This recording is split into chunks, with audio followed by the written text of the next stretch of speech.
senang dan bahagia. Bapak dan Ibu guru hebat, perkenalkan nama saya Ranti Rano Patulen, calon guru penggerak Angkatan 11 dari Kabupaten Minahasa Selatan, Provinsi Sulawesi Utara. Saat ini, saya akan melaksanakan aksi nyata modul 2.3 coaching untuk supervisi akademik.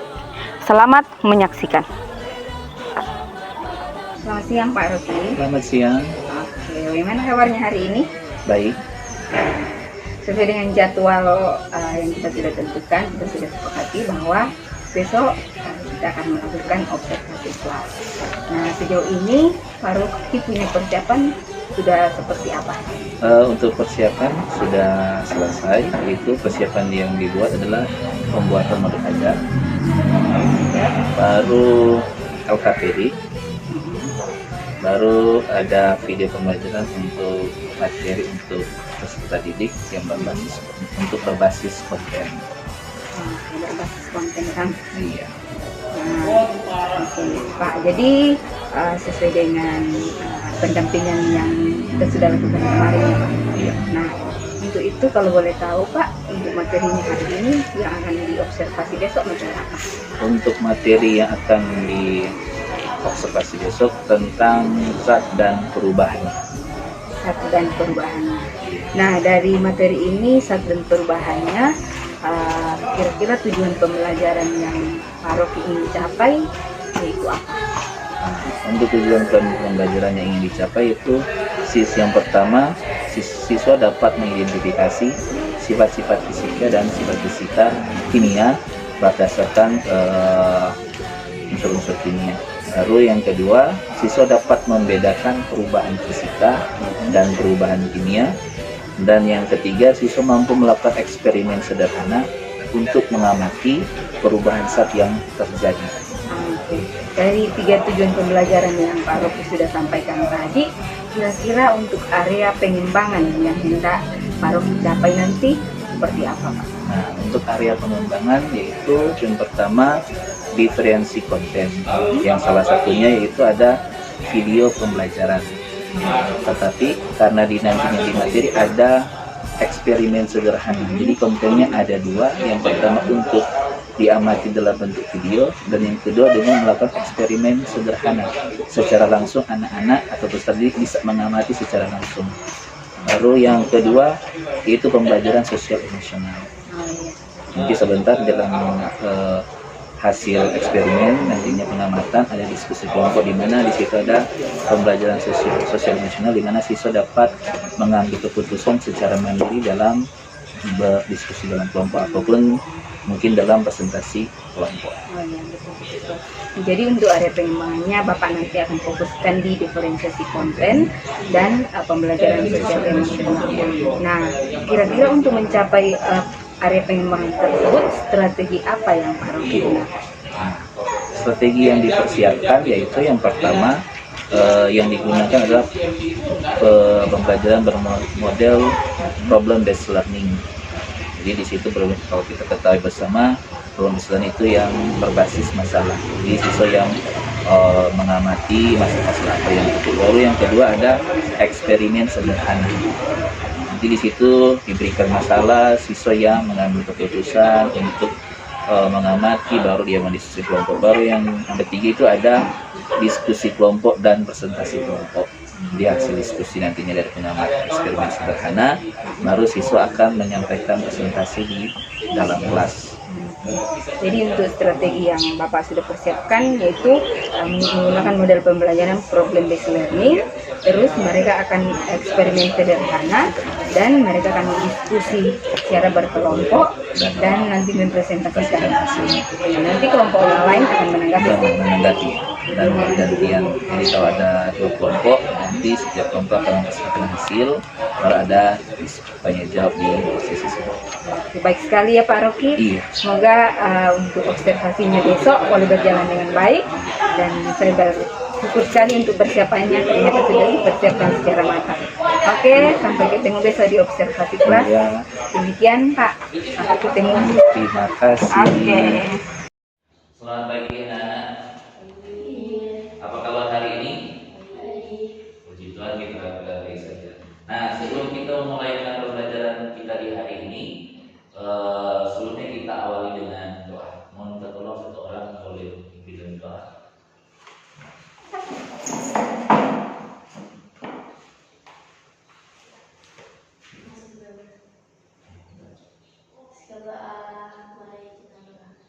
saat ini kami mau membawakan kegiatan mengajar kami. Semoga teman-teman itu kegiatan Tuhan sehingga boleh selesai dengan baik. Hanya doa kami Tuhan, haleluya, amin. Amin. Terima kasih. Silakan duduk. Oke, sebelum Oke.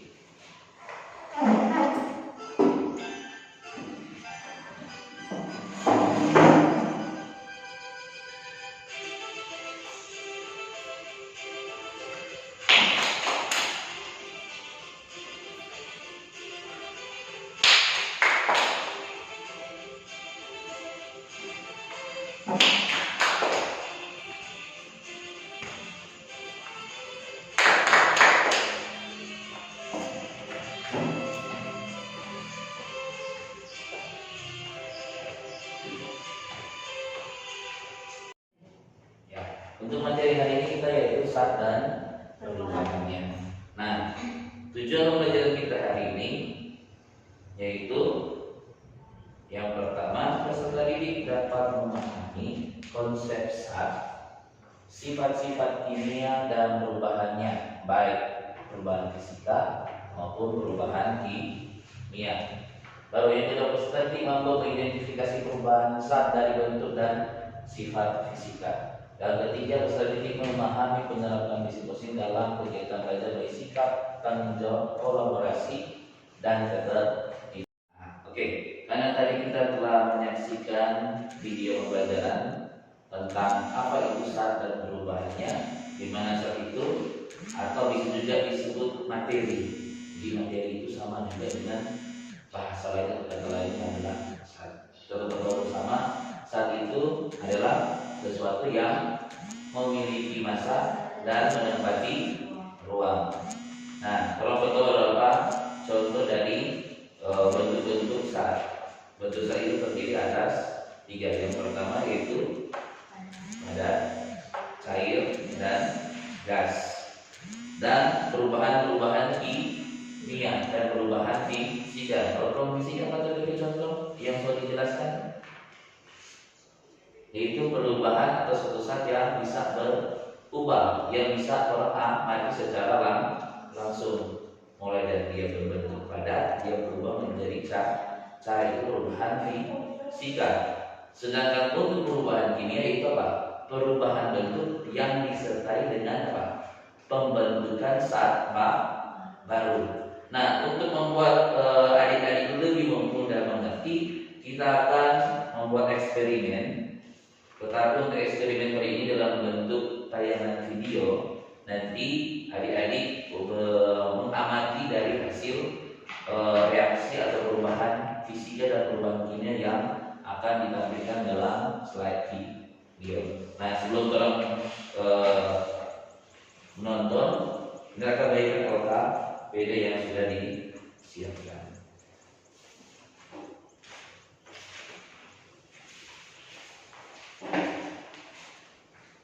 Oke, mari kita amati bersama dari berdasarkan video.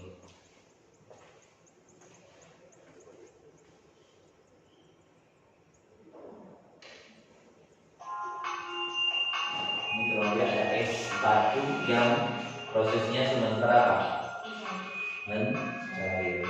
Tulis di lembar jawaban apa yang orang bilang air es batu itu dia menjadi apa? Menjadi apa?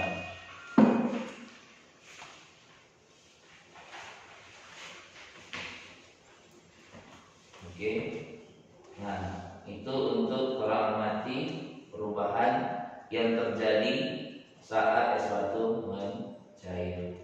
Nah, sekarang barangkali bagaimana kertas jika terbakar berdasarkan video.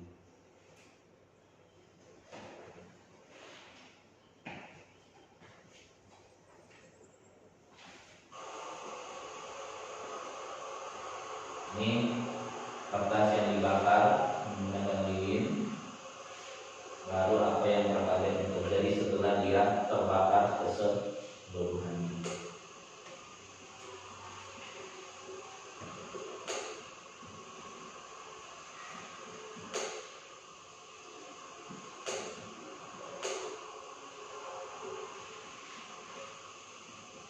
Ya nanti ya.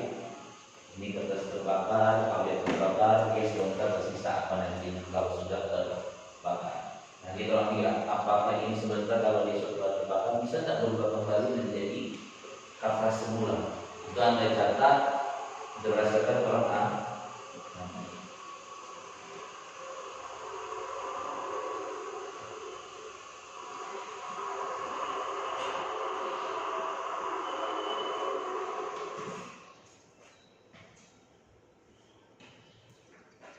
Nah, setelah kertas terbakar apa yang tersisa di sini? Kata apa itu? Jadi apa? Abu atau kalau mudah hari-hari arang atau abu karbon ini benar. Nah sekarang pertanyaannya apakah ini abu itu? Jadi sebenarnya memasukkan sekarang ini karena pembagian antara positif dan negatif berubah dan memasukkan zat. Oke, terima kasih sudah tepuk tangan. Silakan duduk. Oke, jadi dari hasil pengamatan dari adik-adik, ternyata kita bisa mengetahui apa saja yang bisa orang perhatikan dalam kehidupan sehari, perubahan-perubahan zat atau perubahan-perubahan baik fisika maupun perubahan kimia. Nah,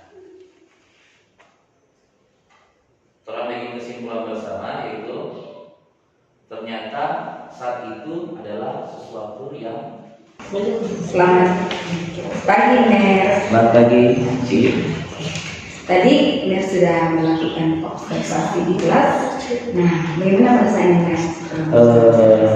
Perasaan saya setelah melakukan observasi di kelas, saya merasa senang karena boleh terlaksana pembelajaran lebih fokus ke modul ajar saya yang dengan berdiferensiasi. Jadi saya sangat senang karena bisa membuat pembelajaran dan bisa terlaksana di saat pelaksanaan observasi saat ini. Dan dalam pembelajaran saya bisa melihat para siswa lebih semangat dan lebih fokus dalam pembelajaran hari ini. Jadi betul sekali ya dari yang saya sudah lihat tadi, yang saya sudah amati, Ner sudah menemukan diferensiasi kontennya di mana, PSK-nya di mana, dan semua itu sudah tercakup di dalamnya. Iya. Nah, menurut Ner ada tidak yang perlu diperbaiki dan apa yang sudah baik dari hasil observasi tadi? Untuk hal yang baik yang saya dapatkan yaitu memberikan materi yang bersifat konten untuk peserta didik untuk lebih memudahkan mereka belajar. Dan siswa bisa menjadi lebih semangat untuk belajar. Mungkin hanya itu DP untuk hal baik. Mungkin kalau untuk hal yang masih butuh yang dicapai yaitu mungkin sarana prasarana untuk lebih membuat peserta didik lebih mungkin termotivasi, lebih semangat supaya di kali berikut pertemuan berikut menikah ada motivasi lagi. Mungkin itu saja. Oke, benar. Jadi di sini sesuai dengan hasil peran kita lalu bahwa Ner akan menerapkan model pembelajaran PBL dan saya sudah lihat tadi Ner kasih masalah terus anak-anak berdiskusi secara langsung ya. Iya. Nah, terus mereka akan berdiskusi dan merupakan hasil diskusinya. Iya. Iya, saya lihat anak-anak antusias sekali, apalagi tadi untuk penerapan lab mayanya. Iya. Nah, untuk itu Ner, kira-kira untuk rencana tindak lanjut berikutnya apa yang akan Ner lakukan? Rencana yang saya akan lakukan dalam tindakan selanjutnya itu terus konsisten dalam membuat media ajar yang berdiferensiasi supaya nantinya siswa-siswi peserta didik lebih semangat dalam belajar dan saya sebagai guru juga lebih termotivasi untuk menyediakan pembelajaran yang sesuai dengan peserta didik. Ya, jadi nanti untuk bertindak lanjut berikutnya akan lebih konsisten menerapkan pembelajaran berdiferensiasi khususnya di konten dan juga nanti proses lainnya. Jadi karena saya sudah lihat tadi sudah berjalan sekali dengan baik, di situ sudah menerapkan diferensiasi konten dan ada juga diferensiasi proses. Ya, jadi dan ada juga PSE manajemen diri, ada speaking tadi, Iya. terus pas dorang presentasi mereka jadi berani dia Iya. dalam mempresentasikan hasil. Jadi mereka bisa mengambil keputusan yang bertanggung jawab. Iya. Nah, jadi mereka sudah bisa mengelola sosial emosionalnya. Nah, untuk itu Ner, terima kasih untuk percakapan kita pada hari ini. Semoga bisa bermanfaat ke depannya untuk diri sendiri, terutama untuk anak-anak ya Ner. Iya. Terima kasih Ya, Ner. sama-sama.